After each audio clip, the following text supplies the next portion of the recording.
back to the Here's the Deal channel. Are we live? Yeah, we are live. Thanks for joining. I'm sure that I'm going to get a lot of pushback for this video. I'm just going to go ahead and take it on the chin. I just want to let you know up front, I'm your fellow American. More importantly, I'm your fellow human being. And I don't think anybody should have their rights violated by anyone, even if they call themselves a government official, an ICE agent, an FBI agent, a Republican, a Democrat. Nobody should be messing with you as an individual, as long as you haven't messed with anybody else. If you haven't committed a crime against anybody else, in other words, you haven't put your hands on them, threatened them, violated them, stolen from them, damaged their property, then nobody should mess with you. If they do, they are committing a crime. But we got to talk about this right here. I learned about this through Jeff Gray from Honor Your Oath Civil Rights Investigations. If you don't know about his work, go over to the YouTube channel, Honor Your Oath Civil Rights Investigations. Check out, start from the most popular playlist and work your way down. You will be educated, outraged, and hopefully maybe even entertained. Thank you guys for being here. Appreciate you being here. I'm going to talk about a very difficult issue for some people because I'm telling you, propaganda, psychological propaganda and psychological warfare is potent. It's powerful. It's effective. The recipe hasn't changed for years and years. And why should it? Because it works. When you have a recipe that creates a product that people like and respond positively to, like Aunt Betty's carrot cake for Thanksgiving. Everybody loves Aunt Betty's carrot cake. Why should she change the recipe if everybody just continues to eat it up? In like manner, why should anybody change the propaganda campaign and the psychological operation when it keeps working day after day, year after year, century after century? It's the demoralization campaign of politics. And while people will actually give lip service to, yeah, I agree with you, Brian, politics, that I had to check the audio here. I agree with you that cops are tyrants. They're bad. They do bad things. They shoot our pets. They tase our loved ones. They hold us at gunpoint on the America's highways while we're just trying to pursue life, liberty, and happiness. Yes, they're tyrants. But then all of a sudden now, because we've introduced a different monkey wrench into the collective psyche of Americans, that is illegal immigrants. But okay, yeah, they're tyrannical. The thin blue line is tyrannical. They're 100% against us. They exact economic terrorism against us. They're just like the red coats of old. Now they're the thin blue line coats. But all of a sudden they're legitimate, and ICE is legitimate, and the FBI is legitimate, and the ATF is legitimate, and all these other alphabet soup agencies are somehow legitimate because we got to get rid of the illegals. The federal government's got to keep us safe. If you desire safety and security over essential liberty, do you really deserve liberty and security? Do you deserve either of those things? Benjamin Franklin said it well. If you give up a little essential liberty for politically promised security — I threw the politically promised in there because it always comes from the politicians, doesn't it? We're going to keep you safe. We're going to keep you secure. It's even in the founding documents, for the general welfare. Hey, it's a good idea. We have good intentions. We're going to keep you safe. We're going to keep you secure, but it's going to cost you something. You're going to have to give up some of your freedoms. You're going to have to let us sit behind the driver's seat and steer this ship. And you guys are going to have to get in the back, and you're going to have to shut up. Shut up and take it. And we're going to issue commands and edicts and laws. And if you disobey them, then we reserve for ourselves the right to rule you and to lord over you. So Honor Your Oath Civil Rights Investigation. Jeff Gray uploaded this video right here by the YouTube channel and Terry Stops, and I'm going to show you the last 8 minutes of this video. And if your eyes don't pop out of your head with disgust, if this doesn't infuriate you, if this doesn't at least start to elevate your heart rate, then you probably should check for a pulse, because you're probably not alive. This is happening. This happened on the streets of Las Vegas. Check this out. I could tell he was a little bit nervous. Oh, look, they're stopping him. Oh, okay. Then the NBC was hella nervous, Yeah, that guy, because he was like, there. He was. There was a lot of people. That's why I started saying. You didn't see he started getting aggressive. Yeah. I'm like, hey, like, yeah, but chill the fuck out. Yeah, like we're not trying to do Hell all no. that. Yeah, if you already watched this, just stay tuned because we're going to break this down. I want to break this down to the least common denominator. And my goal, guys, is to create unity, a sense of unity on three fundamental principles. The first of which is the golden rule: do to others what you would want done to you. Conversely, don't do to others what you wouldn't want done to you. Number two, it's never right to initiate unjust force and violence on peaceful people who are not only doing nothing wrong, but they're exercising their constitutionally protected rights. And number three, nobody's got a higher claim over you and your life or your property than you. You've got the highest claim over your life and property. So if somebody else comes along and puts their hands on you and kidnaps you and does something to you which you don't want done when you're not only not in the act of committing a crime, but you're exercising a right that the badged law enforcers are supposed to be protecting, what does that say about the state of America? I don't care about your politics. I don't care if you're left. I don't care if you're right. I don't even care if you're American. Are you a human being? And are you going to accept what we're about to see? Here we go. But he was a little bit nervous. The NBC was like, Yeah, that's shit, why I like, was like, hey. oh, that's fucked up, man. As soon as I saw them like getting really close to him, I just couldn't. Yeah, do he it. was a little bit, Yeah, you could tell, and nobody was stepping in. Yeah, he was stepping real in. apprehensive and shit. It was like, poor guy. He's just trying to get Hell the news. yeah, You know? yeah. Oh, here we go. Here we go. This is the core of the issue. This is probably, when you boil it all down, what's causing the dividing line. Who, What, Where says, I don't invade other countries, so why should we put up with others invading our country? And yet, our fellow Americans put up with the invasion of our company by the Zio International Banking Cartel since 1913, which is what, 112 years ago? We've been putting up with 112 years of not only invasion, not only of economic terrorism, not only of the fiat currency Ponzi scheme system, which allows us to fund the crazy wars abroad, the crazy amounts of foreign aid we stockpile and shovel on pallets of money, sending to Israel and Ukraine and all the other countries. Not only do we applaud the military industrial complex, the prison industrial complex, the big pharma industrial complex, giving boatloads of money to the special interest groups and to the lobbyists and the corporate elitists. Now we're all of a sudden going to pretend like we're against illegal immigration. Oh, those illegal immigrants, those people picking our vegetables in the fields, those people making our beds in the hospitality section of hotel, the hotel people, the housekeepers, those roofers, those people doing those crazy jobs that nobody else wants to do when they're standing out at Lowe's, giving you a better, honest day's work. I heard somebody say, you know what? When I hire two Mexicans, they can do two Mexicans that I pick up at Home Depot or Lowe's to work on my, do yard work or work around the house or repair things around the house or, help me move, do a better job than a professional moving company or a professional lawn service. They do it for a lower, cheaper rate. Now, if those people are in our country committing crimes, then they should be treated like anybody committing crimes. They should be removed from society. If that means removing them from society and taking them back to their other country, their home country or whatever, everybody's on board with that. But let's say you got a next door neighbor who's been here for 27 years. He's the hardest worker He's the most honest person that you know. And all of a sudden, he's not your next door neighbor anymore because an ICE raid took him away. Let's keep watching. So you want a hat? Huh? Oh no, they sent a hat. Here, I'm gonna zoom in and y'all can send hats and whatever. Hats? Actually, tax evasion is not a crime. Tax evasion truly is heroism.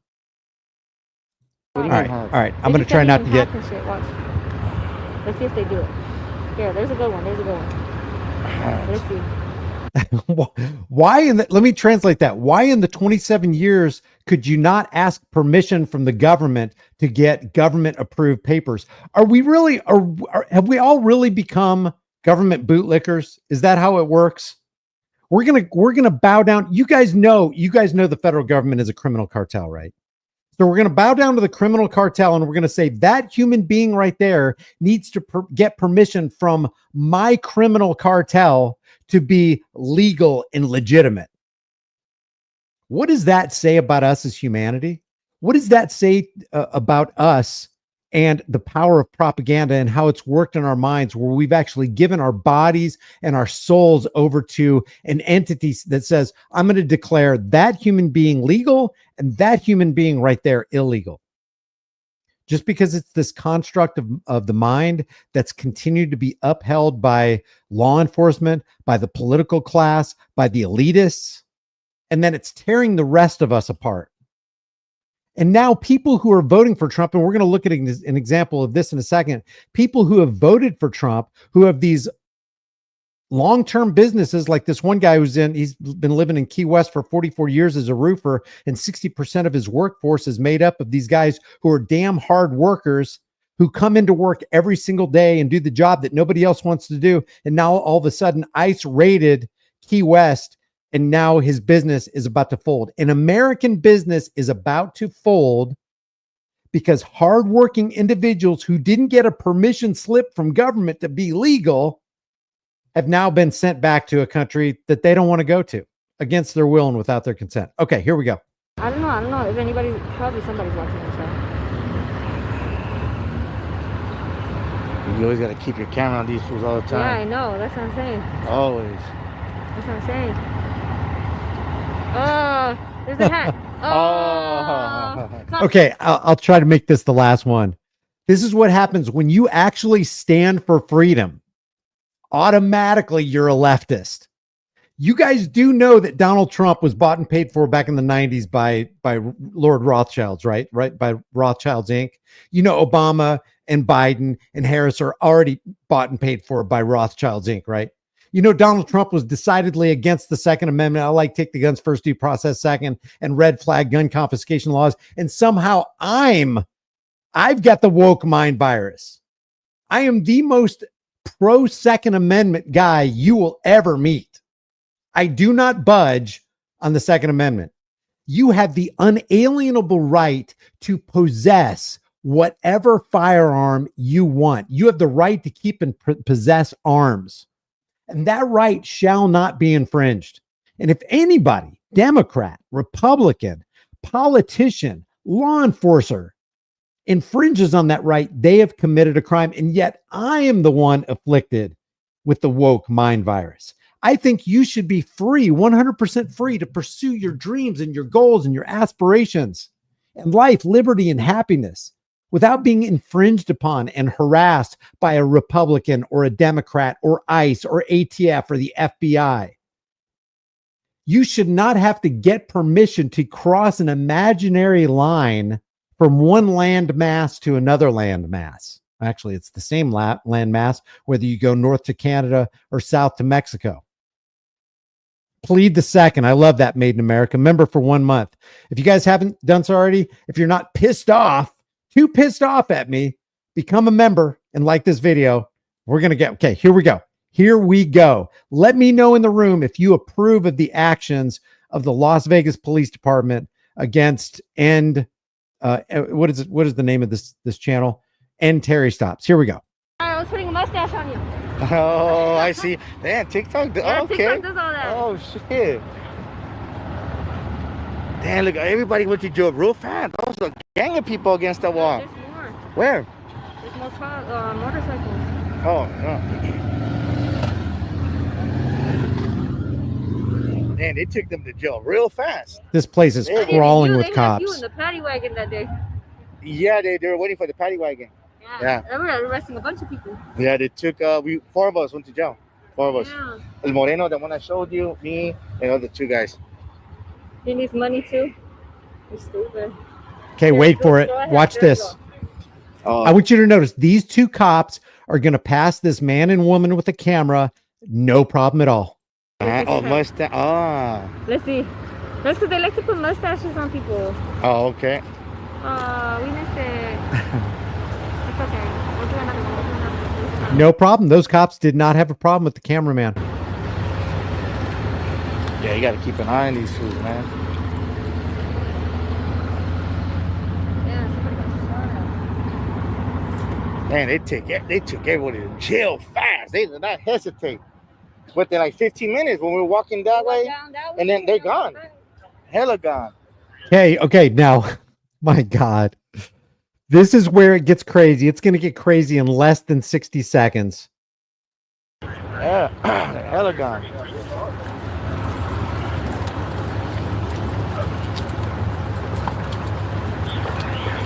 Enjoying yourself? You know, Damn right. covering everything. Nothing better to do? Honor your oath. How about honor your oath, bitch? How There we about go. that? Honor your oath. Wow. Oh, there you go. He's supposed to get lost. He's supposed to get lost. This guy goes to jail. He goes to jail. Let's go. Put your hands behind your back. Yep. Hey, my camera, bro. Big mouth. Big mouth.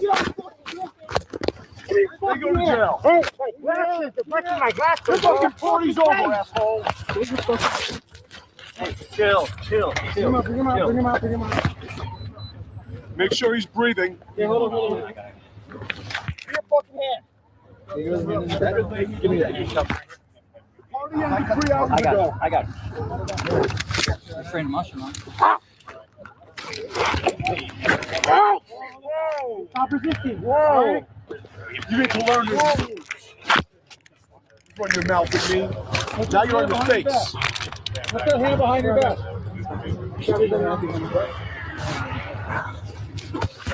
Whoa, you broke my glasses, bro. Put your hand behind your back. Put a handcuff on it. Bro, you fucking broke my glasses. See what happens when you don't listen. Fucking comply that.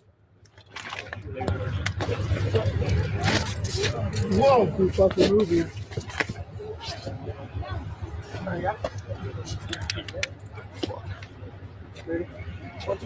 Come on. I'm sure it's on there.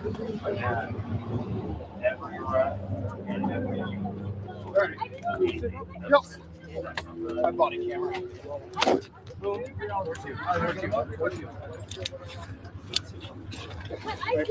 need a haircut.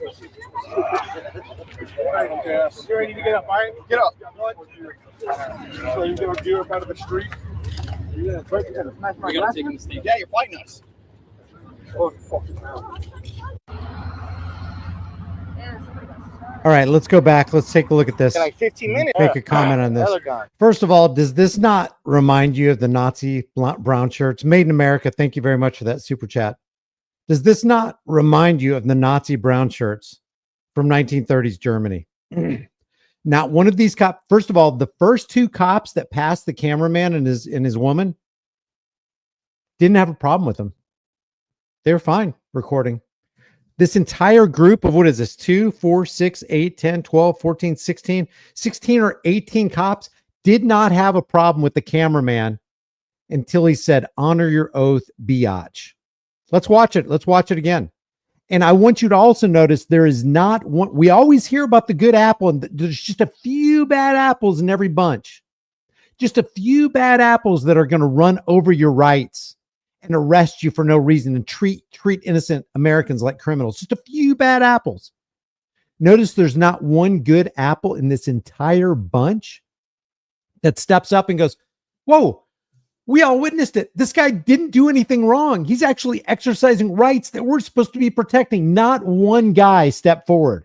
This is what infuriates me. And if I was a cussing man, I'd be cussing right now. What the F are these people doing?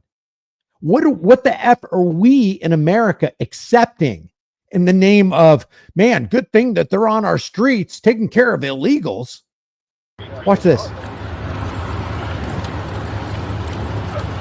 What?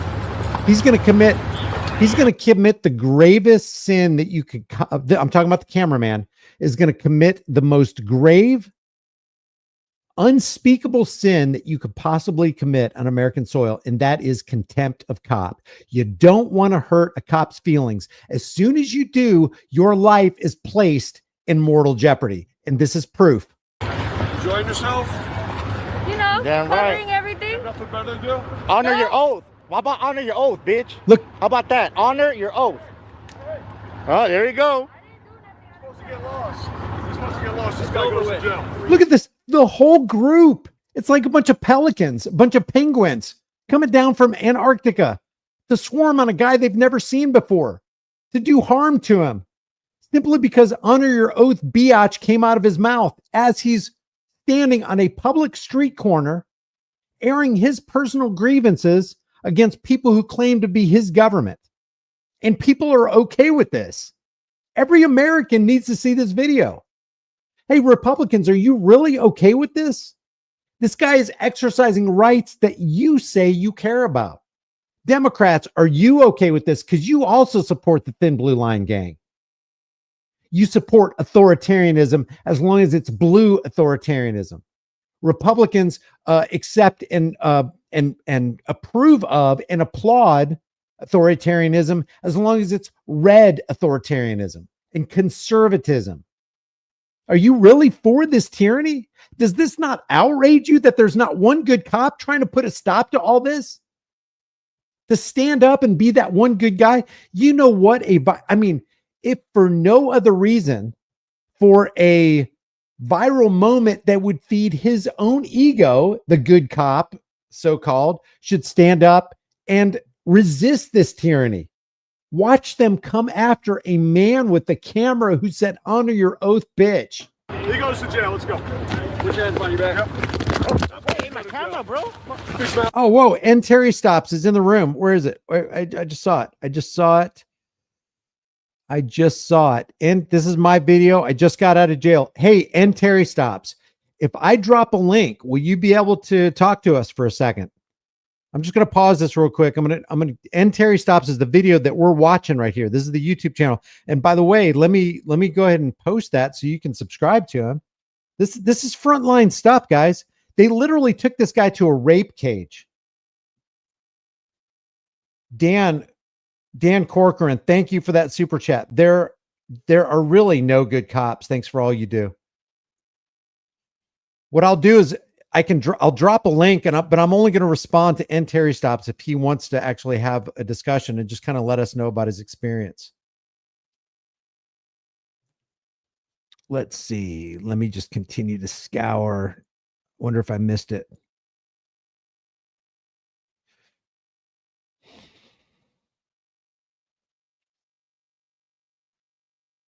If N. Terry Stops says yes, I'll go ahead and pause this video and maybe we can watch it with him.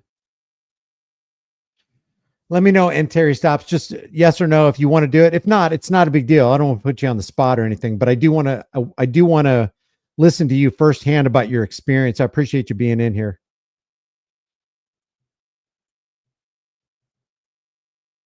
None of these cops wouldn't stop this either. That makes them all effing guilty. I totally agree, James. Blueprint says this kind of stuff happens every day. There are entire YouTube channels dedicated to it. To act as this is specifically an ICE thing is incredibly ignorant bias. So I agree. That's not what I'm doing. But the acceptance of ICE and masked, unidentified men in our streets, just picking people off the streets, picking people off of our fields, going to businesses, I'll show you a meat packing plant thing here, and people are just pissed off about it. Just give me a yes or no, and then I can just move on. And Terry Stops. Maybe he's not in here anymore. All right. Well, if anybody sees that he says yes or no, let me know in the comment section. I would definitely like to get this guy on so we can talk about his experience. Oh, he said yes. Okay. Let me drop you a link. Invite link. And no offense to anybody, but this is just for N. Terry Stops. So I'm dropping it in the room, but I'm not going to respond to anybody but N. Terry Stops at this point right here. And hopefully we can get some good audio. Last time I tried to do this, it doubled up on audio on StreamYard for some reason. I'm not sure what the problem was there. So let's continue watching this. So again, he just says, honor your oath, biatch. The cop took offense to it, called his other buddy cops who were supposed to be protecting his rights, and went out and just violated his rights. Enjoying yourself? You know, Damn covering right. everything. Nothing better to do? Honor your oath. How about honor your oath, bitch? How about that? Honor your oath. Oh, there you go. He's supposed to get lost. He's supposed to get lost. This guy goes to jail. He goes to jail. Let's go. Put your hands behind your back. Hey, my camera, bro. Big mouth. Big mouth. Oh, and one other thing. You know what? Did you hear what the cop said? Run your mouth at me. Now you're on your face. That's the only reason they grabbed him. That's the only reason. I think they got him for, I think I was looking under here and somebody said, what was the charge? Unlawful assembly. Give me a frickin' break. Unlawful assembly. Hey, and Terry Stops. I put that link there. There it is again. In case you missed it. I don't want to hold people up too long. Oh, here he is. Hold on one second, and Terry Stops. Let me just double check this sound, okay? All right. Let me check it right here. And Terry Stops. Let me just double check this sound, okay? All right. All right. Let me check it. All right, say something, Terry Stops. Double check this sound, okay? All right. All right. Let me check it. All right, say something, Terry Stops. Double check this sound, okay? All right. Could you hear me? Let me check it. Okay, I think it's good. You guys in the chat room, let me know if the audio goes wonkers on me because last time it went crazy. Okay, so and Terry Stops. First of all, thanks for being out there. Thanks for recording this. This is wild. This is crazy. Give me your take on the ground. Tell me what happened. Yeah, so thank you for allowing me to be in your live stream, bro. I've been a big fan of yours for years now. So I appreciate it, bro. So just to give you a little background, me and the homegirl were just live streaming, right? And you can see that we're actually on the public sidewalk. We're in the corner, and you can see that we're recording the arrest that they're making right across the street from the federal court building, and no cop said anything to us whatsoever. They have no problem, no issue at all. How long did you say you'd been out there at that point? Oh, well, then we were like at least 4 hours. Okay. At least 4 hours. At least 4 hours. Okay. And the crowd was dying out. Everyone was going home, and we decided to go check out the federal court building because we were seeing that people were getting arrested and going to jail. So that's why we went back to the corner, and we saw the media, the local media, right across the street from us, recording where you see the people right there, right across the street. So you can see that nobody said anything to us. No cops said anything. Even when the rest of the cops were coming in a big ass line, and there's always one cop that has to say something stupid, and it had to be a sergeant because the tyranny starts from the top to the bottom. Yeah. So he had to say something. He had to say something. The homegirl just said, we're just recording, covering everything. And he made a dumbass remark, said a dumbass remark. So I told him, how about you honor your oath? Honor your oath, bitch. And that's when it triggered him. And that's when he told his blue line homies to go and tackle my ass. And okay, so tell me what happened after the video cut off. What did they do to you? All right, so when they tackled me, they broke my glasses like little bitches, like they are. The sergeant, I didn't know his name at that time until I went to jail, and they told me who was his name. That's how I knew his name, Sergeant Bates, through someone else that was in jail. Okay, did you say Sergeant Bates, Bates? Yeah, that's him. Yeah, that's him. Yeah, because everybody was calling him Mr. Clean, and that was him. He was the only bald-headed, big white dude, and that's how I got his name. Is that with the Las Vegas Police Department? Yeah, this is LVMPD. Yep. Okay. And Sergeant Bates, he just kept talking shit. He just kept talking shit. You should went home. And he was just clowning me, telling me I need a haircut, just some dumbass shit. Told my homegirl, go back to LA, because I had an LA hat. So he thinks that, well, I am from LA. I was born and raised in LA, but I've been living in Vegas for 15 years.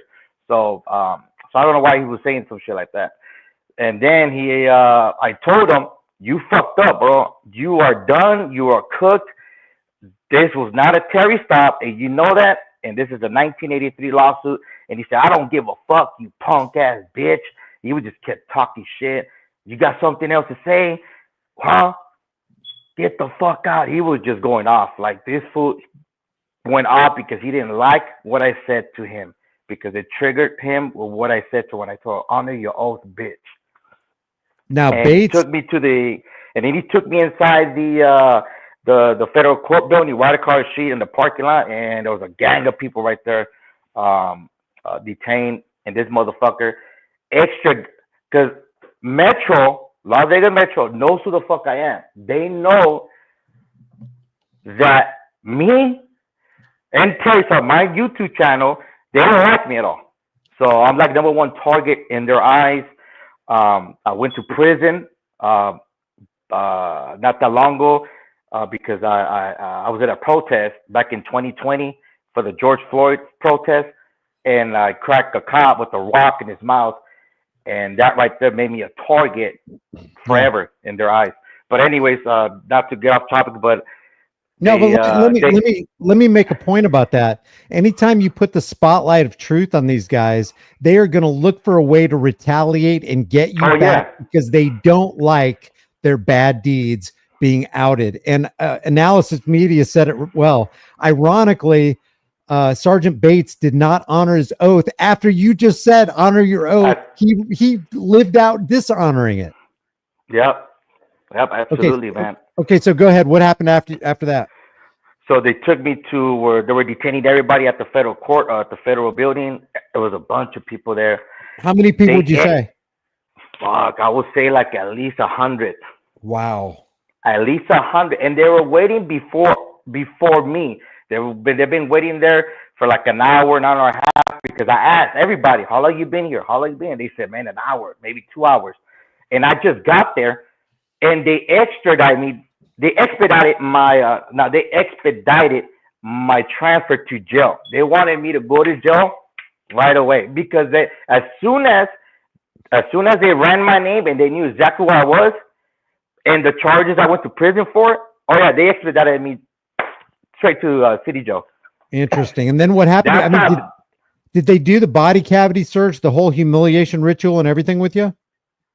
Nah, City Joe, Las Vegas City Joe, they didn't do all that, you know. Did they process you with fingerprinting, mug shots, or anything like that? Yeah, they did all that shit. And the charge that they gave me, which they made that shit up, as you guys know, was unlawful assembly. Right. Yeah. That was the charge that I got. Unlawful assembly for two people peacefully standing on a street corner, holding cameras in accordance with the First Amendment, and holding their government accountable and airing your grievances. That's what you got arrested for. Absolutely, yep. So do you have a lawyer on the case, and you are going to file a 1983? Oh yeah, for sure. That's guaranteed, man. Oh yeah, they handed me a sweet lawsuit. Not only this one, but I have another unlawful arrest too. A week ago, I just got out of jail for this one right here, the one you're looking at. And I got out of jail Sunday for stepping off the curb. So I have another video too also, and they took me to jail. But that one, the prosecutor denied the charges. So I never got a court date, nothing. I got the disposition paper saying charges denied. They don't want to fuck with it. So that's another lawsuit. So, I mean, you know, that's how they want to do it. It's all good with me. You know, so to be clear, the guy in the background on your screen right now is Mr. Clean, Sergeant Bates from the LVM. Yeah, that's him right there. Him right there, dude. That's him. Las Vegas Metro Police Department. Guys, when this video gets done rendering as a real video after the live stream, I'll make sure I put the LVMPD Facebook page so you can just maybe, you know, do whatever you want. I'm not telling anybody what they can or can't do, but let me just highlight something here. What's your first name? And Terry stops. Caesar. Let me just highlight something. Number one, there are no good cops on the scene. Number two, Number two, they basically fulfilled the prophecy of what Caesar just said, as in they don't honor their oath, and then they showed that they didn't honor their oath. They did it knowing the man that they were about to violate was recording them, and they did it anyway, and not They did it anyways. and not because they couldn't stop themselves, because that's what they're all about. That's what's actually going on in that beating heart under that uniform, is that they are freaking tyrants, and they will not stop their fellow human being from brutalizing another guy. So man, hey Caesar, thanks for taking that stand. You took the ride, and I hope that you're paid handsomely. Yeah, that's why on my videos, and I keep my shit real. I don't fake the funk. I will take the ride. I know I cannot beat the ride, but I can beat the crime though. Yes. So I'm willing to take the ride all day, but I can beat the crime. I'm telling you. And I'm pretty much like the only person in Las Vegas, the only First Amendment advocate here in Las Vegas that is actually going out there and doing this kind of shit. There's other Las Vegas streamers, but they don't do what I do. You know what I mean? But they always support me, saying, man, and Terry Stop is a real motherfucker in Vegas, man. They never seen nobody like me in Vegas do what I do. And I don't condemn people for not taking the ride. Everybody's got their thing that they can do. Yeah. I get that, bro. You know, the people, they're not willing to take the ride, but I'm willing to take that ride because I know that what they're doing is unlawful, and that shit ain't gonna right in court. All these unlawful arrests, trespassing, all of this shit, man, that shit not gonna ride at all. That's why I'm willing to take the ride. You know, I'm willing to take that shit because I can't beat it. But when the court comes and I got that shit on video, nah, that shit ain't gonna fly by, man. So, and that is true bravery and courage right there in America. Let me just say once again, this is Caesar from Terry Stops.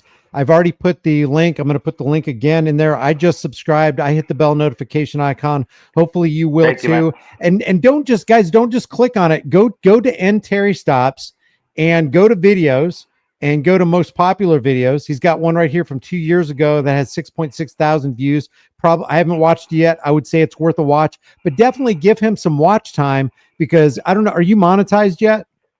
I was before I went to prison, and I just got out of prison 3 months ago, and I'm trying to get monetized back. So, do you have a Cash App or anything like that? Yeah, I got a Shine. I think I put it up there in my it should be there. My Shine. Is it on? I put my Shine. Is it on your last video? Let's see. I don't see it under your description. Maybe you can put it in the description under that last video. Okay. And we can get you some help. So, man, Caesar, thanks for taking the stand. Thanks for taking a ride. No, it's not good, man. Thanks for seeing this through. Yeah, no worries, man. Thank you for having me, bro. Seriously, man. I love you, bro. I love what you do, man. And I've been watching your shit, man, for years, bro. For years. Man, thank you. So, I love you back. Take care. No worries, man. Thank you guys, man. Much love, man. Thank you, bro. See you. Okay, guys, that was Caesar from Terry Stops. Again, here's the link right here if you want to subscribe to him. If you do subscribe, just let him know here's the deal sent you. And Caesar, if you're still watching, make sure you set up that Cash App because I'm sure, I'm willing to support him. I know a lot of other people would probably be willing to support him too. So I appreciate it. Let me show you it is 5:02 Eastern time at 6:30. I'm sorry. Yeah, it's 5:02 Central Time. 6:02 Eastern time, and it's 6:30 Eastern, which is 5:30 Central. They're supposed to be starting the Trump's birthday military Kim Jong-un parade, which is ridiculous, which is going to cost a minimum of $25 to $40 million. They are saying that they're going to allocate $16 million just to repair the roads from the heavy machinery and artillery that's going to be rolling down Pennsylvania Avenue and Constitution Avenue and all that. So it's just a crazy, crazy time we're living in.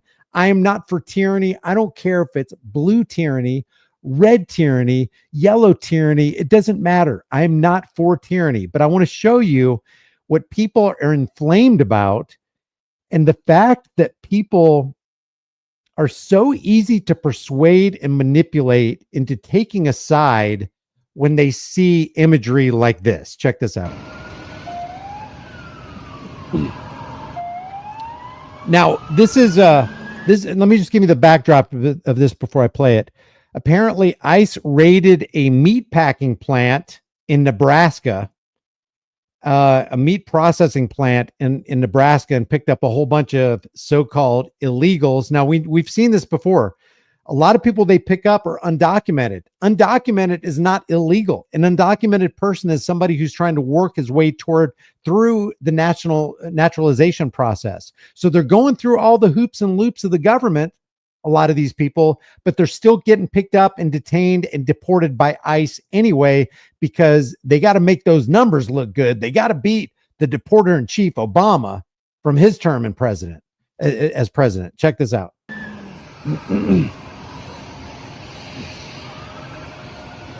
He starts throwing rocks, and a bunch of people start throwing rocks at these government vehicles.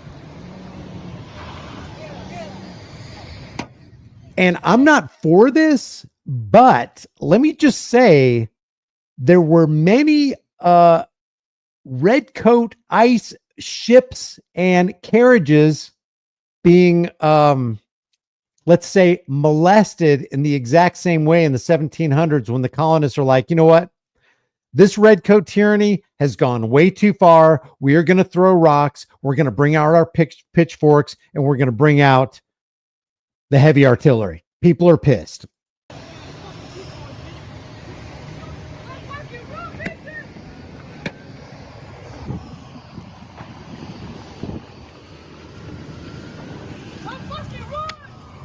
I wouldn't be out here doing this. Seems like a dangerous thing to me. You're going to see some ICE agents come out and try to do some stuff to these people, but not make any arrests. The reason these people are pissed is because thanks, Mr. Gold, for being a member for 4 months. The reason they're pissed is because family members, friends, community members, upstanding members in their society are being taken away by ICE all of a sudden after years of being here, being productive. Now, I am not for any person. I don't care if it's American. I don't care if it's a so-called illegal. I'm not for anybody parasitically living off the rest of us. Matter of fact, Bastiat said the state is that great fiction by which everyone seeks to live at the expense of everyone else. No, if you're living at the expense of anyone else, you are committing a crime. You are being a parasite. All your funding, the welfare state should be cut off. The warfare state should be cut off. That's where I stand on this. So I'm not for anybody parasitically living off of somebody else. Let's not get it confused. This really starts getting intense here. And watch when the guys step out of their government-funded vehicles, too. They're all armed up, they're masked up, and they don't have name tags. Watch this. Look at this. They got their masks on. Masks and vests. No. Look at this. No identifying insignia. Is this what we want on American soil? Think what you want about immigration, naturalization, illegals versus legals. Think what you want. But do you really want masked, unidentified, armed men picking people off the streets of America? Because you're going to get the government that you want. And a government that's big enough to give you everything you want is big enough to take everything you've got.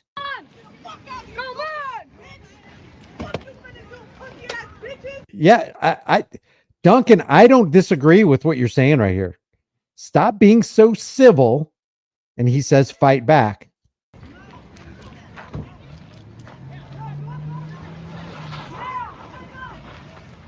This rebellion to authority is actually the embodiment of the revolutionaries. You voted for this? SCP, did you really vote for this? I'm going to show you what you voted for, because there's a lot of Trump voters that are really regretting their vote, as if their vote got him in office, because it's not an election process. It's a selection process, if you're really honest with yourself.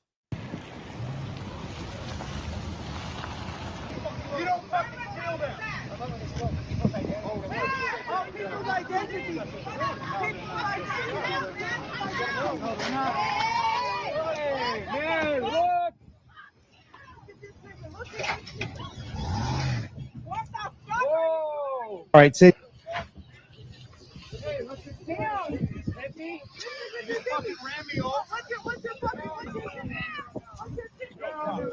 Look at this. They're not even making arrests. Watch this. They'll get out again. Oh my God!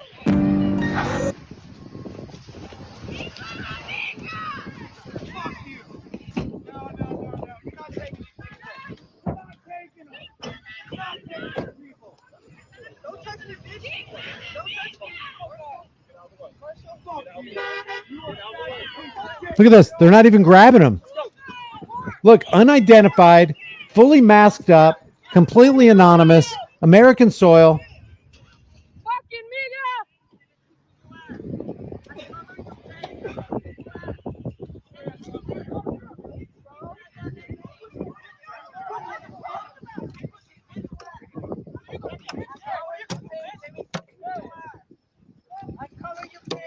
Get back. Get back. Get back. Get back. Get back. Get back. That was the key. Fucking Miga. Fuck you guys. Fuck you. You broke this. Break him more, bitch. Which one? I'll break him more, bitch. I'll break him more. People are sick of it. This kid is literally putting his life on the line, knowing full well he could get arrested, and yet he's still poking the tyrannical bear. Leave it. Leave it. He didn't do nothing. Just leave it.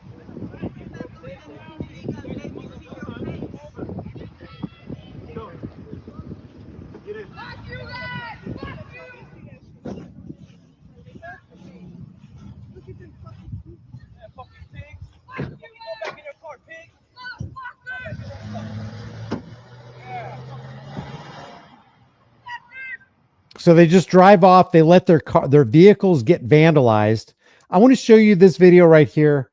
I was trying to look for the Counterfeit News Network version of it so that I could look at the exact thing, but I have to look at it through a commentary from leftist propagandist Dave Pakman. But I wanted to show this to you because it's important to understand that people are on this left versus right political divide. And this guy right here, supposedly, if everything that we're being told is truthful and above board right here, this guy supposedly voted for Trump. And you're going to see what Trump has single-handedly, through his policies, done to his business.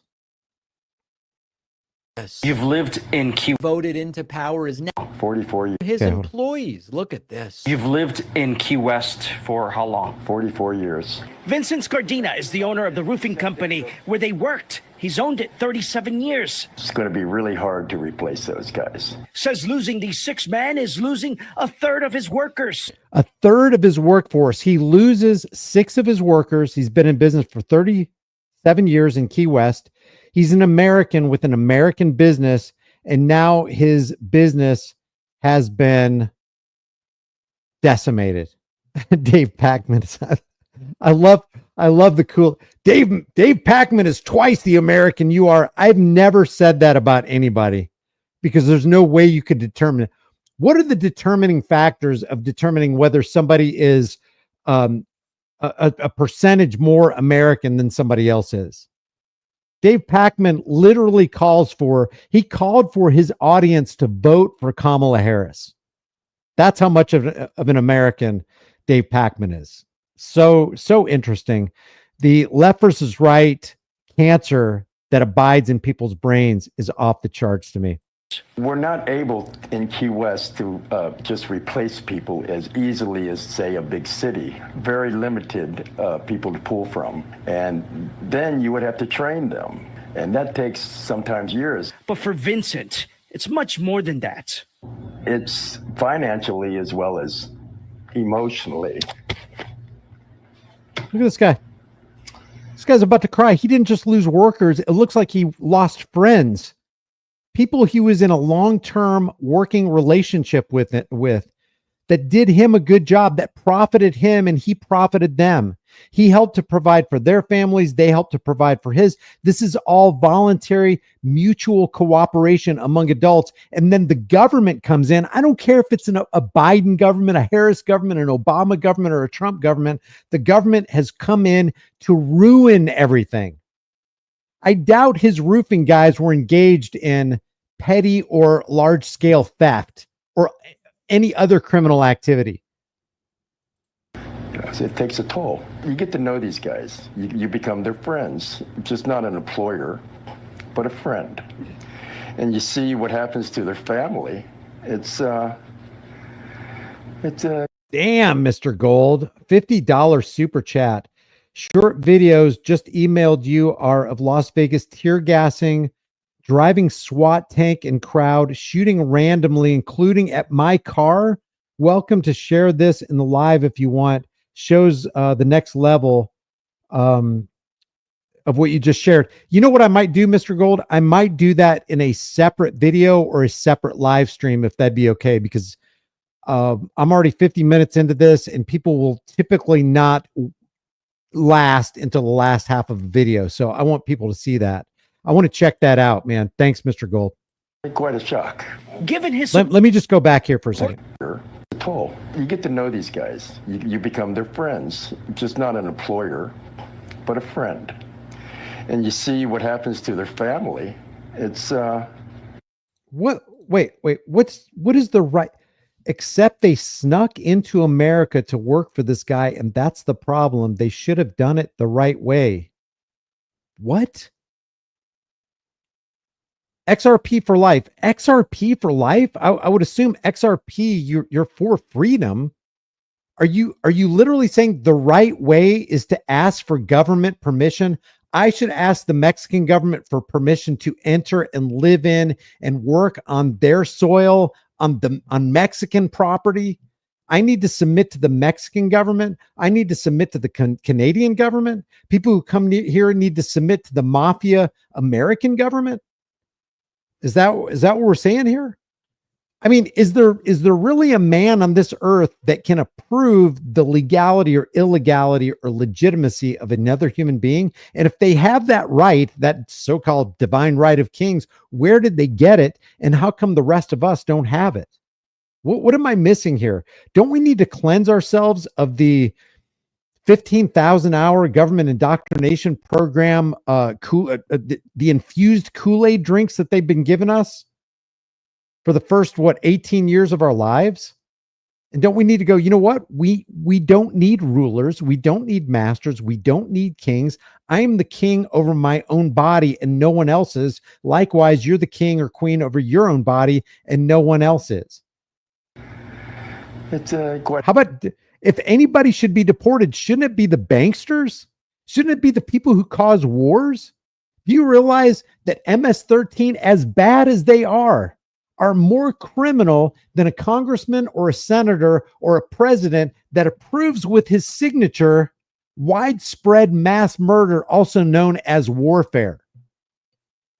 How can MS-13, and I'm not saying, I think they're any criminal anywhere, whether you call yourself MS-13, the Al Capone gang, or the U.S. government, every criminal should be jailed, tried fairly, and jailed for all of their criminal activity. But can MS-13 actually stack up $37 trillion worth of debt, let alone $1 billion worth of debt? No, they can't. So who's the bigger criminal here? Congress, which is the opposite of progress, or MS-13? And yes, MS-13 is bad. It's bad. It's like a Komodo dragon, but the government is like a grizzly bear, a great white shark, and a polar bear, and a hyena all rolled into one. And besides that, MS-13 is empowered by alphabet soup gangs like the CIA. We've already seen that cartels are provided with guns under Fast and Furious. They can't even receive their funding. And the only reason that they're empowered is because of things like the drug war. Do you realize that laws serve two purposes? They criminalize the innocent and they empower the criminals, not just the political parasitic criminals, but the street criminals as well. And you can see that with like a gun-free zone. In a gun-free zone, the law abiders are going to go, oh my God, a gun-free zone sign. I better lock my gun up in the vehicle. And a criminal is going to see that sign and go, all right, I got me a nice, safe working environment because all the law abiders, they shall submit to me because I'm bringing a gun in that gun-free zone. So it disempowers the innocent and empowers criminals. Same thing with any law like prohibition. It gave rise to massive crime. That's how the mafia came on the scene, because they started running moonshine. They were willing to do something law abiders weren't. They were going to go on the other side of the law. So when they made it illegal, innocent people got caught up, they got jailed, and the mafia became rich. And then soon after, the NYPD and the Chicago Police Department, they were in bed together with the mafia because they were getting lucrative kickbacks. So you have under laws like the drug war law, you have an empowered MS-13 and other street crime drug gangs, and an empowered, beefed up military industrial complex and a beefed up state. And then the rest of us, we get caught in the updraft because they can pull you over now under corporate traffic law and search your vehicle if they smell marijuana. We see some shake on the floorboard of your car, we're going to bring out the dog and violate your Fourth Amendment rights. They don't put it that way, but that's what they're doing. So is that the kind of tyranny that you want? Are we really thinking this thing through? Except they snuck into America to work for this guy, and that's the problem. Really, what's the problem? What is the problem for a man, whether he's an American or not, working for another man under a mutually consensual voluntary agreement? What's wrong with that? But I got a big problem with the third party coming in going, no, we're going to have to tax that. We need to take 50% of that. And oh, by the way, are you legal? Do you have your papers? Did you get permission from the government to enter this agreement? Are we all children? A shock. Given his support for the president, we asked what he would tell the commander-in-chief if he had a chance. What happened here? This situation is just totally, just blatantly not at all what they said it was. Wow. Vincent. Imagine that. A politician lied to you. It's blatantly not what they said it was. It's actually exactly what they said it was. And yeah, they're still liars, but Trump is doing what he said he would do. And you voted for it, man. The reason this guy, under the sun, the reason this guy lost his workforce and his friends, and he's going to lose his business, is because he voted for the guy who made him lose his workforce and his friends and his business. I don't tend to feel sorry for guys like this. And yet the other side of me is like, man, this is really sad, because people are really embroiled in the left versus right paradigm lie. And they drank the Kool-Aid, they bought their ticket to the cult of personality, and now they're getting wrecked. You voted for Donald Trump? Yes, I did. While he agrees with most of the president's policies, he thought the Trump administration was going to focus solely on deporting criminals. Yeah. You know, something about Trump and Homan and Miller and all of them saying this will be the largest deportation program ever. Something about that didn't get through to him. Yeah, I agree with Dave Packman right there. The Trump and the Trump administration couldn't make it more clear what they planned to do. Immigration officials, he says, are just trying to meet quotas now. Buyer's remorse? I don't know. A little bit. How much damage does this create in your community? It's not just happening to me. It's happening across the board. I know of one landscaper that lost 9 or 10 of the whole crew he had, and he's just totally out of business all of a sudden. An American is totally out of business because of the deportation policies coming out of the Trump administration.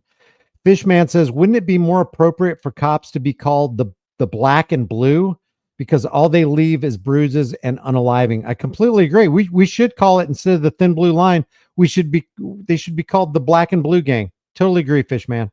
He wants his workers released and yearns for normalcy in his community and for the families of the men many argue were wrongfully. All right, you get it. But he voted for it, right? So listen, this is tragic, but it's very revealing. The truth is that this was always the plan. Trump didn't really hide the agenda. The cruelty was the point of it. From day one, it was about making life unbearable for immigrants, whether... Well, to one extent or another, I completely agree, but it's all a political dog and pony show. Every bit of it. And now we've got the Trump parade going on where he's gonna pull a Kim Jong-un on us. And you know what's so funny about that? Even though that's the truth of the matter and that really is what's happening, people will call me a leftist for saying that. Brian, you're such a liberal leftist, you libtard. You can't be telling me you're for illegal immigrants. I'm telling you, I am against tyranny in every shade, in every color, period. Democide worship parade. That's a good way to put it. Let's see what's going on the live there. Let's see.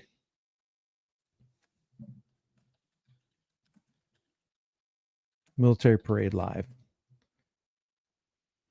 Let's see who's going to be covering this. New York Post, 4,200 watching, 39,000 watching from Fox.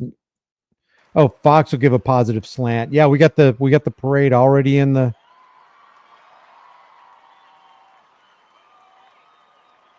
Yeah. Glorifying the military industrial complex and the death machine, the United States death machine. I'm for America, but I'm against tyranny. Tyranny in our government. I mean, I'm just picturing Kim Jong-un just sitting there waving with his little hand, you know. I don't know what's wrong with their audio here. I don't know why that guy's running.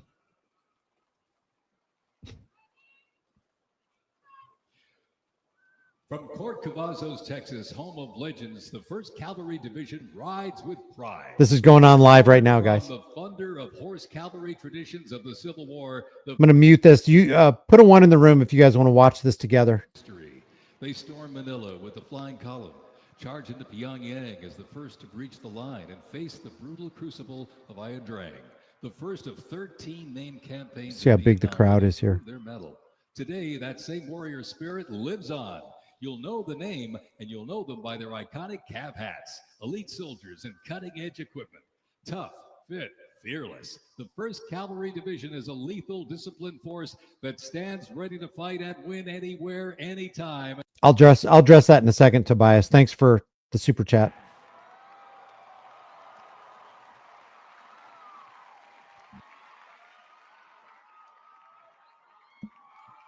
Guys, I don't care what your politics is. That guy is a frickin' tyrant. Just like Biden, just like Harris, just like Obama, just like Bush. You know, no matter if a Republican or Democrat is sitting behind the desk of 1600 Pennsylvania Avenue, the Federal Reserve is still in control. They're not going to do anything about it because they're subservient to it.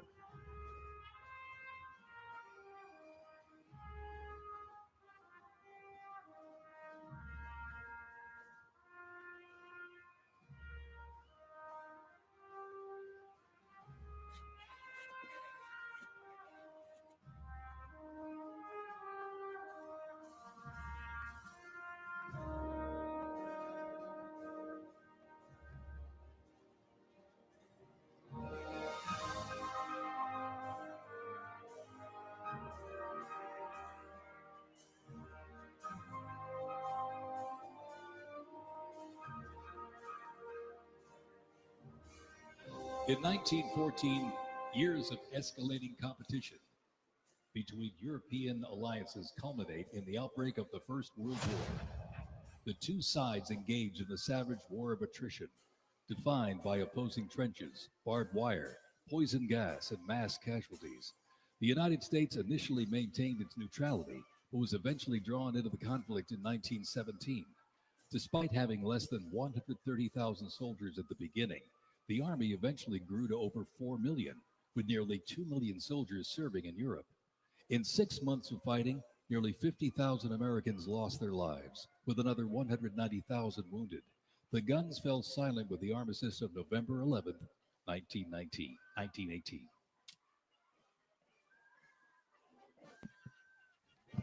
Oh, they made a mistake there, 1919, 1918, and that set up the Germans because the armistice was so oppressive and Germany was so put under the thumb of the other nations, especially the United States, it gave rise to Hitler. They knew that would happen too. We continue on with more USA World War I rolling stock. This 1918 Dodge touring car was part of the legendary 1919 Transcontinental Convoy. Look at this guy. 3,251 miles and 62 grueling days across the Lincoln Highway. Remember, no pavement, no GPS, and no power steering. Just grit, determination, and the drive to push Army mobility into the future. This car literally helped pave the way for the roads we rely on today and reminds us when the Army moves, the nation follows. The 1918 Dodge touring car. Like they put all that progress on the military when it was people like Henry Ford that paved the way for it. So what Tobias is saying here, I'm not for open or closed borders. I'm for market borders, whatever the market dictates, the free market. But we don't have a free market anymore because we have the Federal Reserve, which is manipulating the money supply, which controls the issuance and value of our currency, which sets the value of our time and labor and energy. So it's not that I'm for open or closed borders. I'm for the government getting out of everything. Anytime you have a government involved in something, you have oppression, you have theft, you have extortion, you have murder, legalized murder. Dan Howard has been a member for 18 months. I appreciate that. Backcountry Bandits, thanks for being here. I wonder when the giant tongue on boots will roll through. That's funny. New York State Corrections. Commanded by Chief Warrant Officer 2 Ethan Wagner and led by Drum Major Sergeant First Class Drew Gans, the band is performing Over There, written in 1917 by Broadway composer and recipient of the Congressional Gold Medal, George M. Cohan. Representing the World War I era is the 82nd Airborne Division, based out of Fort Bragg, North Carolina. You'll notice the unit is wearing replica World War I uniforms signifying the soldiers who served our nation during this time. When the Americans entered the Great War, our soldiers, under the command of General Blackjack Pershing, hit the trenches in the new standard. It was the olive drab winter service uniform. Now on their heads, you'll see a steel helmet with sand-textured paint built to deflect deadly shrapnel from above.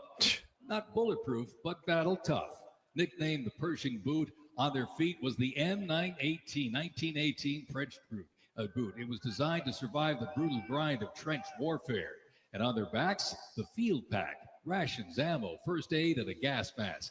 Everything a doughboy needed to fight and to win. Actually, I thought it was an AI voice, but he kept messing up there. Did you notice that?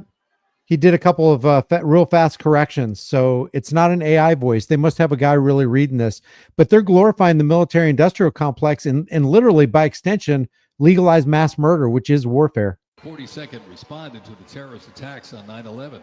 Later, with the war on terrorism, the rainbow stretched across the world again, deploying in Iraq and Afghanistan. Exactly. We have seen this before.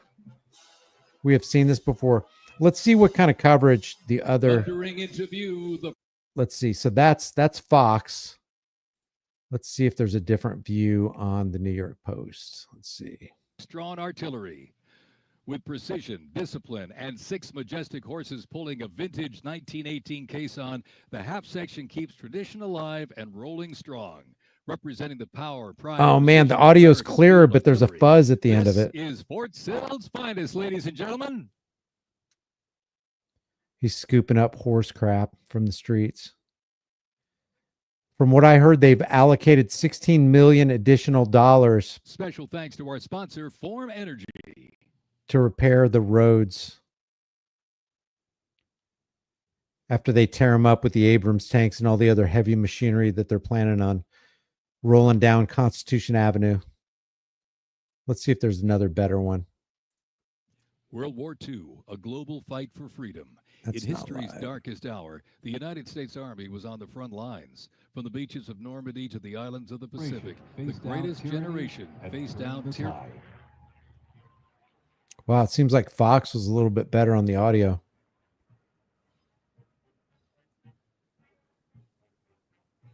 From bombers to fighters to transports, U.S. Army aircraft started to thunder across the skies in World War II. And take a look up there, ladies and gentlemen. Flying overhead right now. They are fast, they are fierce, and famously used in the Doolittle raid over Tokyo. Leading up front, the mighty B-25 Mitchell. Oh, they Up got next, the Cadillac of the Sky, the P-51 Mustang. they got horrible. Looks like Fox News is the best. From the sky, we're back down on the ground. Thundering into view, the pride of Fort Sill, the U.S. Army Artillery Half Section. This is literally powered by horsepower and heritage. This elite ceremonial unit honors the legacy of the Army's horse-drawn artillery. With precision, discipline, and 6 majestic horses pulling a vintage 1918 caisson, the half section keeps tradition alive and rolling strong, representing the power, pride, and precision of America's field artillery. This is Fort Sill's finest, ladies and gentlemen.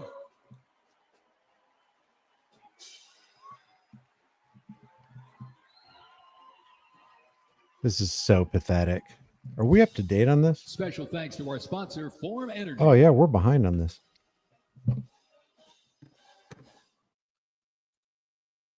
In history to the islands of the Pacific. To transport.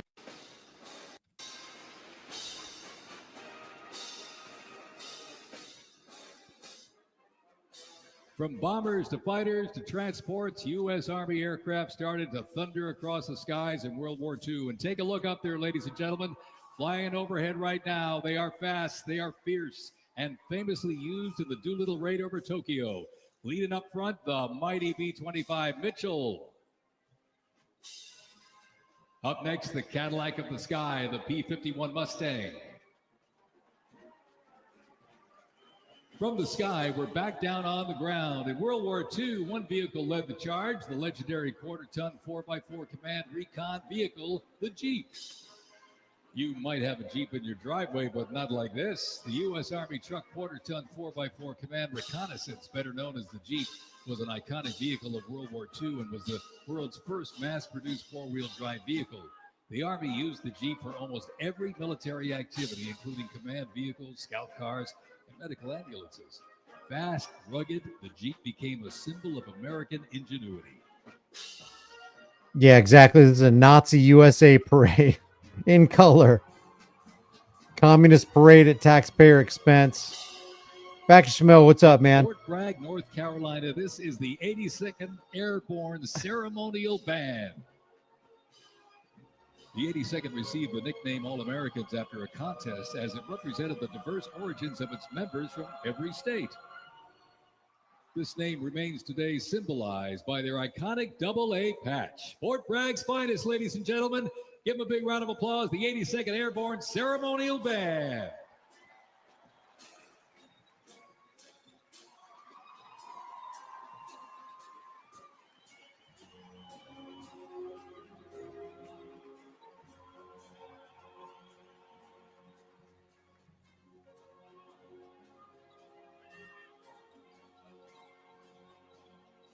In a global fight like World War II, the U.S. Army knew our troops needed more than courage. They needed innovation. Uniforms evolved for every environment, but olive drab remained the mark of the American soldier. Shaped by lessons from the trenches of World War I, the Army introduced 2 battlefield essentials: the M1 helmet, tough, stable, and built to protect under fire, and the M1 Garand rifle, powerful and fast. It gave American troops a very clear edge. General George S. Patton called the M1 rifle the greatest battle implement ever designed, and history proved him right.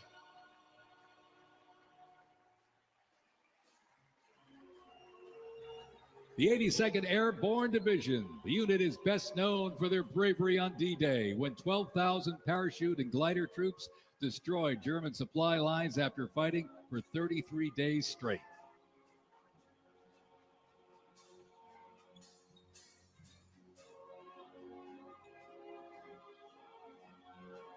The 101st Airborne Division, based out of Fort Campbell, Kentucky, traces its lineage back to 1918 when it first established Exactly, analysis media. across the world. The unit has held a crucial role in operations since its inception. From parachuting behind enemy lines on D-Day to leading helicopter assaults in Vietnam, the 101st redefined. Put a 1 in. There's 1,200 people across all the platforms. Put a 1 in the room if you're against this nonsense.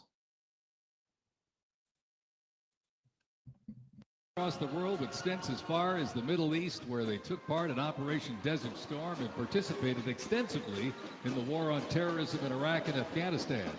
The Screaming Eagles continue to lead the way as tomorrow's division in today's Army. Me too, guys. I'm with you. This is so depressing and discouraging that there's this many Kool-Aid drinking, cognitive dissonant Americans. Of the U.S. Army showing its military might in World War II. The people in the crowd. Influential tank designs of the 20th century. The M4 tank was nicknamed the Sherman tank after Civil War General William Tecumseh Sherman. Actually, he was named by the British. With almost 50,000 produced during World War II, the Sherman tank was in active service until 1957. 50,000. They named it the Sherman tank. Remember General Sherman and his march to the sea? Just burned down Atlanta, just burned, raped, ruined, pillaged fellow Americans after the Civil War or during the Civil War. They named it the Sherman tank. 50,000 of them produced. Hey, tell us how many all these armaments killed. How many lay slain on battlefields all across the world because of the American war machine going to war for the bankers? Dan Howard says Trump should pay for the cleanup. POS. Yep.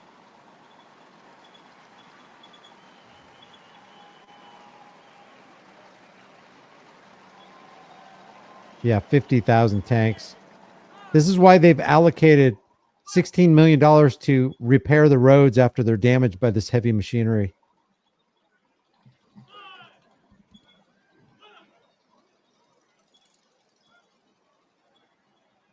The U.S. Army Transportation Corps motto states, "Nothing happens until something moves."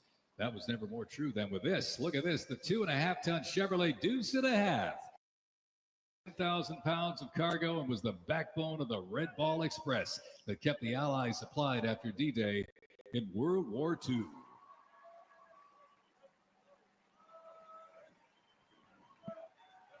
Thanks for being here for the glory of Christ.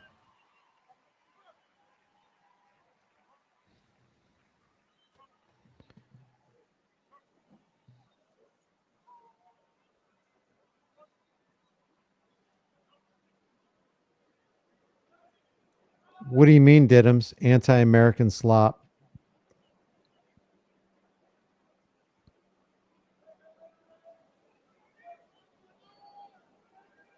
Anti-warmongering authoritarian garbage.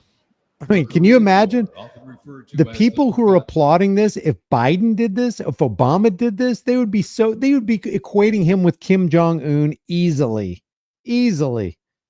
But not for Donnie, because I'm in the cult of personality. I don't understand what you mean by that. It's not anti-American to be against the military-industrial complex. As a matter of fact, it's very pro-American, because what you're doing is you're against the redcoats. You're against the British. You're sick of being taxed for this kind of garbage. During this war, the United States deployed approximately 6.8 million military forces to the Korean Peninsula.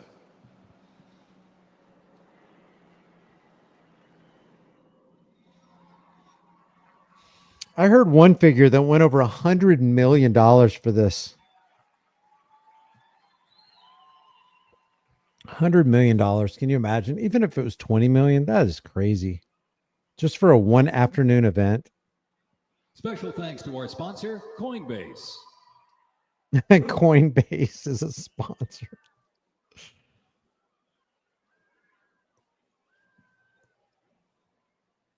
Well, since we have our call-ins working, if you're pro-Trump and you're for this military parade charade, if you're pro-Trump and you're in the room, put a one in the room if you're pro-Trump and you want to weigh in on a call the lightweight, high mobility general while we're watching this. Replacing the famed World War II Jeep back in 1961.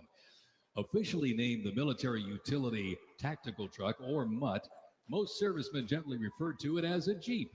The vehicle spanned more than 40 years in 4 manufacturers and were everywhere that the Army was deployed.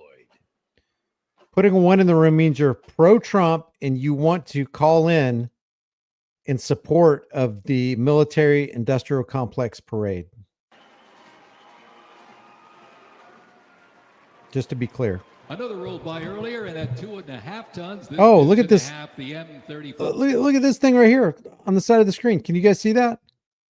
They've got, I don't know if this is remote controlled or if this is like an autonomous little vehicle, and that looks like it might be some kind of camera.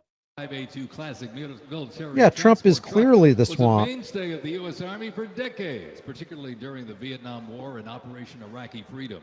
The Deuce and a Half proved its value moving cargo, supplies, and soldiers.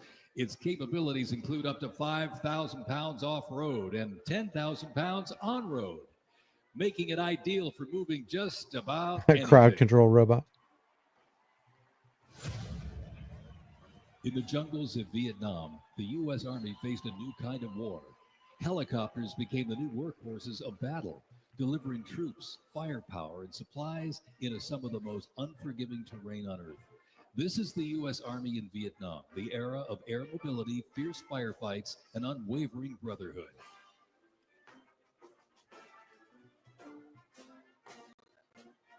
And over the music marching through, the roar of these legendary Army helicopters takes to the air. Flying overhead right now, they help define the Vietnam War. That staccato beat of the rotor blades was a welcome sound to many troops mired in combat. From transport and medevac to close air support and reconnaissance, they brought the fight to the front and pulled the wounded to safety. The OH-6 Cayuse scouted the terrain with unmatched agility. The AH-1 Cobra, also nicknamed the Snake, brought serious firepower. Its slim design, as you can see here, helped it survive and thrive in hostile environments to protect soldiers below. And the icon of the era, the UH-1 Huey, the first turbine-powered helicopter in service with the U.S. military. There was nothing the Huey couldn't do. General support, air assault, cargo transport, medic evacuation, and ground attack missions. The Cayuse, Cobra, and Huey, ladies and gentlemen, three iconic Army symbols in the sky. Everybody read Top Rock's comment in the comment section or up on screen right now. All this for a PEDO. I like 'em young. I like 'em young. Military history. Since its origins back in 1855 as the band of the 2nd Cavalry. My best friend Jeffrey liked him young, and the conservatives voted for me anyway.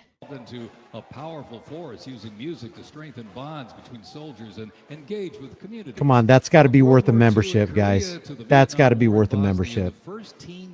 You guys want to become a member. You know you do. Enduring legacy.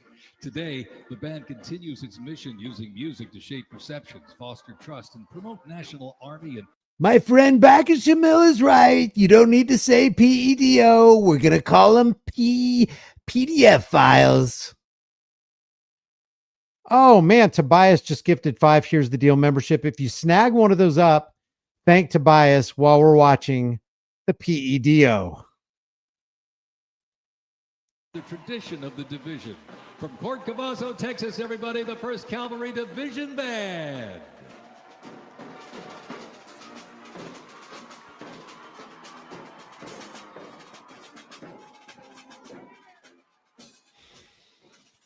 The U.S. Army deployed large numbers of troops in support of the Vietnam War.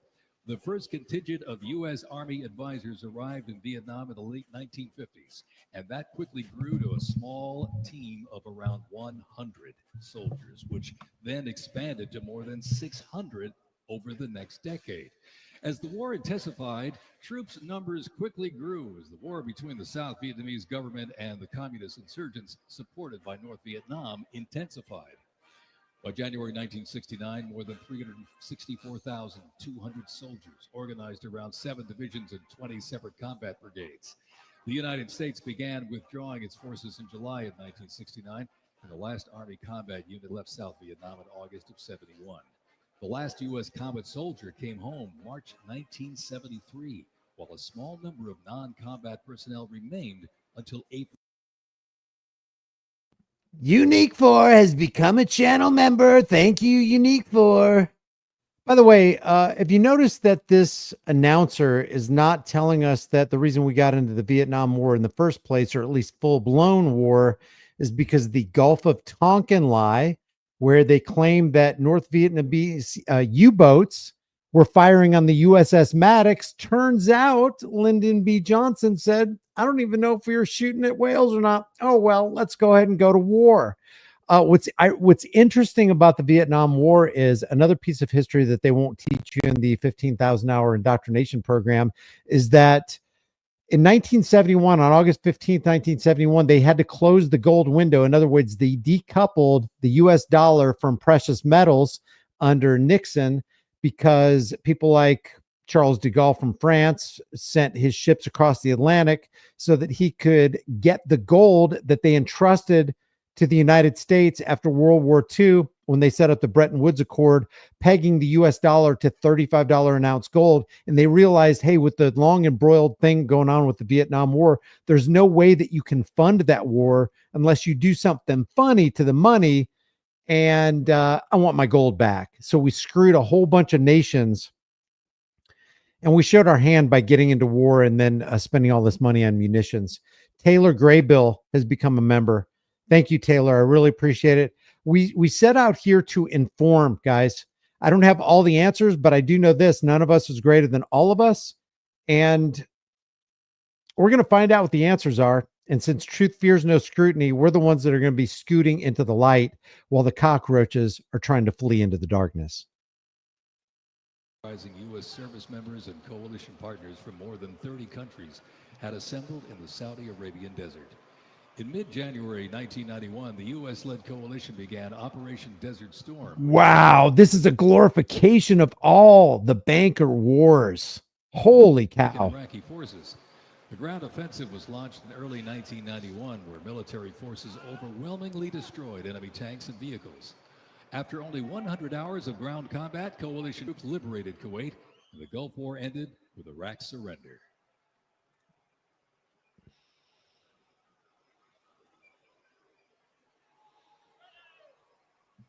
Wow, this is just, this makes my skin crawl, honestly.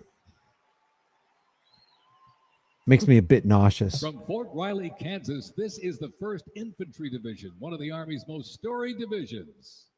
Nicknamed the Big Red One because of the distinctive red on their unit patch. As the oldest continuously serving division in the U.S. They Army, do. The unit has participated in every major operation since World War I, living up to its motto, no mission too difficult, no sacrifice too great, duty first. The 1st Infantry Division was originally established as the 1st Expeditionary Division in 1917 and spearheaded the American Expeditionary Forces in France during World War I. In World War II, the Fighting First stormed Omaha Beach on D-Day and liberated Nazi concentration camps. The highly decorated unit has had 37 members of the Big Red One awarded the Medal of Honor. In Washington, D.C., the 1st Division Monument stands in President's Park, memorializing those who died while serving in the 1st Infantry Division. Ladies and gentlemen, they are the Big Red One, the 1st Infantry Division. I don't know how people can march in this. I'm an order follower. Look at me. Aren't I a good order follower? My higher ups give me a command. I just obey it. Doesn't matter if it's moral or not. Oh, look. More military rolling stock. During Operation Desert Storm, the M2 Bradley Applaud for our war machines. on the battlefield. It is fast, it is tough, and it is lethal. Named for General Omar Bradley, a leader for Point's famed class of 1916, the Bradley was built to carry troops into combat with protection and power. Armed with a 25mm chain-driven cannon and twin-tube launched optically tacked wire-guided missiles, it played a critical role in clearing the way during the ground assault into Iraq. While the Paladin looks and sounds like a tank, it is technically a self-propelled howitzer and was first introduced back in the 1960s. Over the years, it's been upgraded to perform in versatile battlefields from Vietnam to the Soviet Union to Iraq.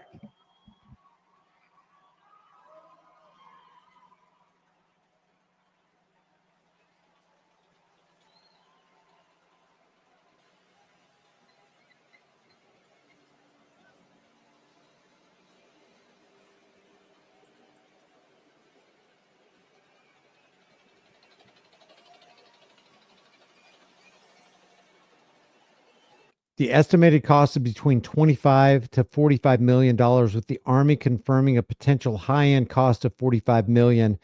And the breakdown is road repairs, estimated cost of $16 million because the parade involves heavy military vehicles, including the 28 M1 Abrams tanks, each weighing around 70 to 80 tons, which could damage Washington, D.C. streets. The Army has budgeted up to $16 million for repairs, with precautions like 1-inch thick steel plates and rubber pads on tanks to minimize the damage, but no written agreement has been confirmed with Washington, D.C. authorities. There's an estimated cost for 6,600 to 9,000 soldiers, with approximately 6,600 marching and other supporting logistics. You've got vehicle and equipment transport costs. The parade features 150 military vehicles, including the 28 M1 Abrams tanks, the 28 Bradley fighting vehicles, 28 Stryker armed vehicles, and 4 Paladin self-propelled howitzers, among others. Then you got the aircraft operations. They're going to feature 50 aircraft. So the high-end cost is approximately $45 million from the U.S. military.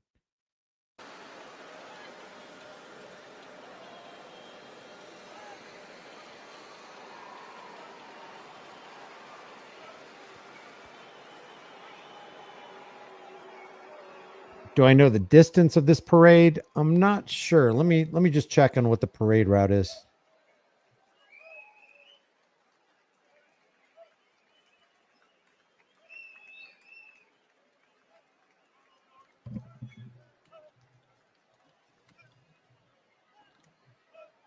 That's McMahon's wife right there on the left. You got Marco Rubio. I mean, this is totally WWE, so it's fitting that she'd be sitting there. In the Gulf War, no division hit harder or moved faster than the 1st Armored. The 1st Armored Division, nicknamed Old Ironsides, is the oldest, most recognizable armored division in the United States Army. As part of the buildup for World War II, cavalry and reconnaissance units were brought together to form the 1st Armored Division in 1940. In the Gulf War, Mary, thank you. 7:02 now. We are less. The 1st Armored. Old Ironsides really led the way. During Desert Storm, they engaged in some of the largest tank battles in Army having a significant history. impact on our region this morning, Decisive from the victories roads to shattering the enemy airport. Formations. Based in Fort Bliss, Texas, America's Tank Division is currently supporting missions in 20 countries across 5 continents. From World War II to today, Old Ironsides remains battle-proven and always ready.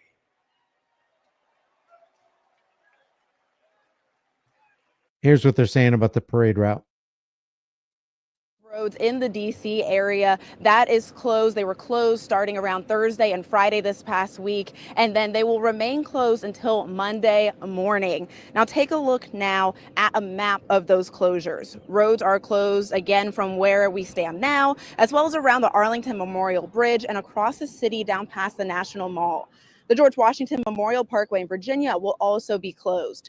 Whether you're planning to attend the parade or simply have to drive around the area, give yourself plenty of time because these closures will have major traffic impacts. And I know we've already been experiencing those impacts in the area. The Metro will be your friend getting into this. I'm just assuming that all the red lines here are the road closures. That's a crazy amount of roads to close for this. 62,000 watching on Fox Live.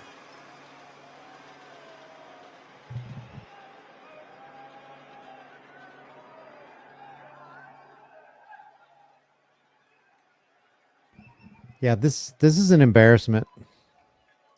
Apparently, Fox News has chosen to focus just on the parade going on in front of Donald Trump here. Kristi Noem sitting there. Kristi, anti-free speech Noem. It is all about him, Cheryl. It is. He's about as egotistical and narcissistic as Biden or Obama. Even though, man, put a 1 in the room if you think everybody who follows Trump would strongly condemn and protest if Obama did this. I'm putting a 1 in the room because I know they would have. Anything Obama did, they were against. But somehow when Trump does it, it's okay. I don't think I've seen any MAGA supporter come out against Trump for this grotesque display of the military industrial complex as they speak against the dangers of the military industrial complex, which was first warned against by Eisenhower. Remember that? This is just, yay, war machines, death machines coming down the streets of America. Yeah. First used in Operation Desert Shield Yeah. and Desert Storm, the M119 howitzer brought precision firepower to the front lines. Lighter and more mobile than larger artillery, it was built for the infantry brigade, able to fire high into the air or directly at the target, depending on the mission. Whether used in battery formation or as a standalone support weapon, the M119 delivered reliable, responsible fire when it mattered most. Still in service today, including on the front lines in Ukraine, it remains a trusted part of the Army's arsenal. Clearly a waste. Clearly a waste.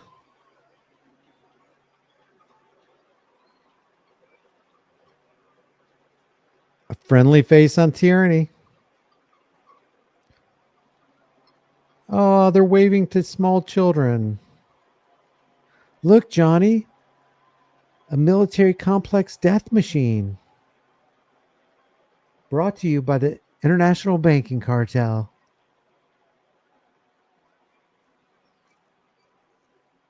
Special thanks to our sponsor, UFC. UFC sponsor. This is so crazy. George Orwell would be like, damn, I wish I put that in my book. Didn't see that coming.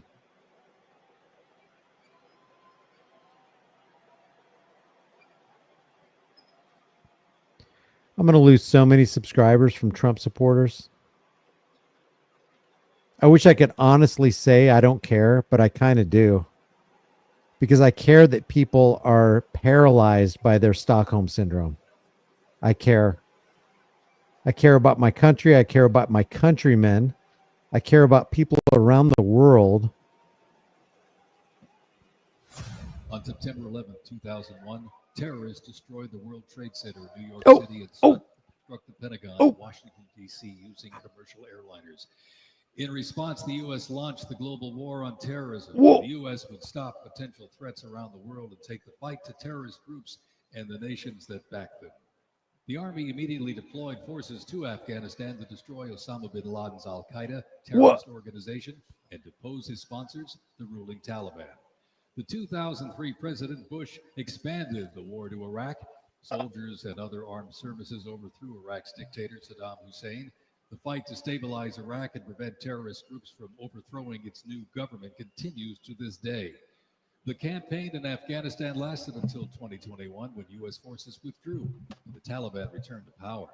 Over the course of the two-decade conflict, over 2 million servicemen and women, less % of the American population, deployed in support of the global war on terrorism. Most of those who served were members of the United States Army. Wow. Wow. They just regurgitated the official story of September 11th. I mean, you would expect them to do it, but I didn't expect them to do it. That's crazy, man. Oh, God. Now they're going to play Barracuda. I wonder if Hart agreed to this. What's coming out?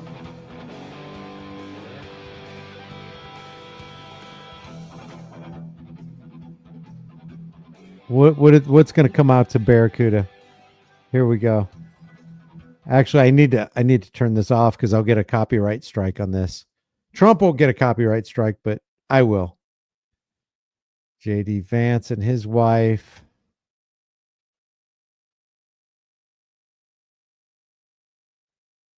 Jeez. So they got the rock music. They got the American flag swaying in the wind. They might as well be Nazi flags, really. Matrix Transparency says patriotism is another distract and divide. We were born on earth, not this piece of land or that. A frickin' man. Can you imagine how we could change our world if everybody or a majority of people thought like that?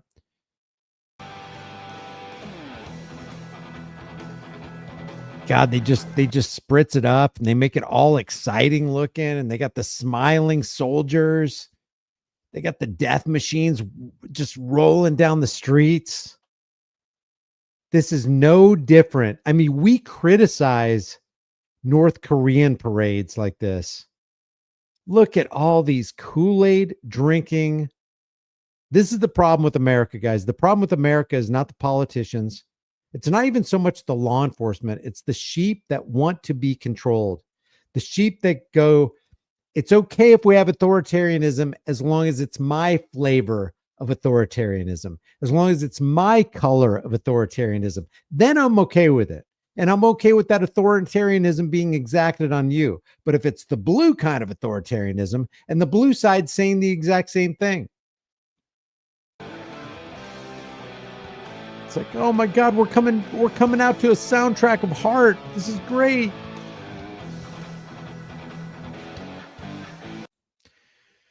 Oh yeah. American might. They're gonna protect us. They're gonna save us. All we got to do is give up some more of our rights. Patriot Act. Yeah. War on drugs. Yes. War on terror. Check. Keep us safe, oh masters. Keep us safe. Write more legislative acts. Create more laws. Take away more of our freedoms. Steal more of our hard-earned money. Drive us economically into the ground. We don't care as long as you keep us safe. Yeah, they're still playing the copyrighted music here. I think they're doing that on Poipus. That's the Jefferson Memorial. Closing down roads, halting progress, stifling businesses in the area. Well, businesses might grow. Like if there's restaurants, people are going to be ordering pizzas and they're going to be given their money while they're in town. Hotels are probably packed. Man, they're still playing Heart. How long is this song? Did they loop it?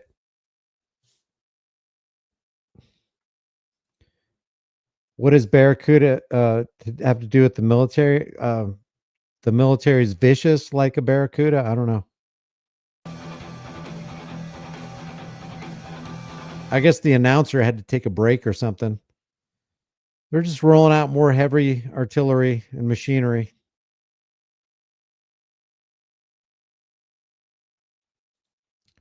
Yeah, they are, and they work in concert together, don't they? Liberty or death. Look at this guy's face. He's waving like the Queen of England. Here's how you wave. Wave to the friendly audience, Mr. Military Man.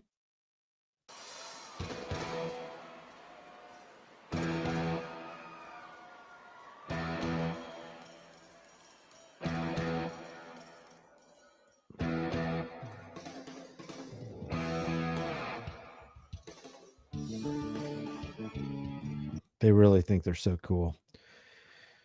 Was that War Pigs? No. Is it? The global war. It is War Pigs. No. No way.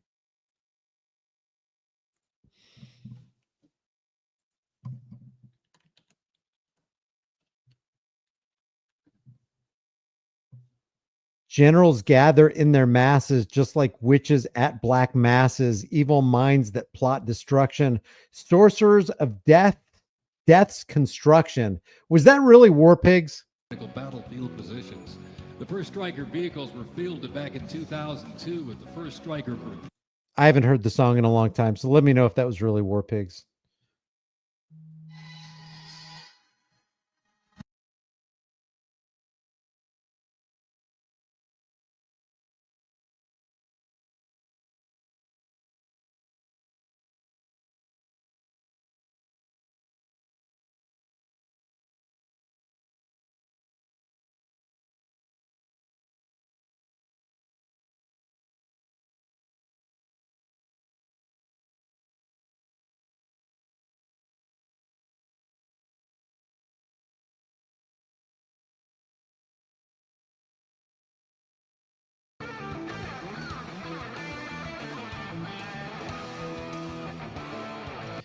All right, that's pretty much, guys. That's it. I'm at an hour and 43. Thank you guys for joining. Thank you for giving this video a thumbs up. Thank you for becoming a member. If you're not a member already and you consider this content valuable, we're trying to poke holes into the current left versus right paradigm dog and pony show. This is primarily for my Here's the Deal channel. I'm sick of the military industrial complex. I'm sick of Zio international banking cartel members bossing us around, making legislation, creating laws, making us less free, taking more of our money. I don't care what administration you're talking about. It's coming down to tyranny, whether you're talking about the left boot of tyranny or the right boot of tyranny. Which one are you going to bow down and lick? If the answer is neither, Brian, I'm not going to be caught in this false dichotomy, then guess what? We're on the same side.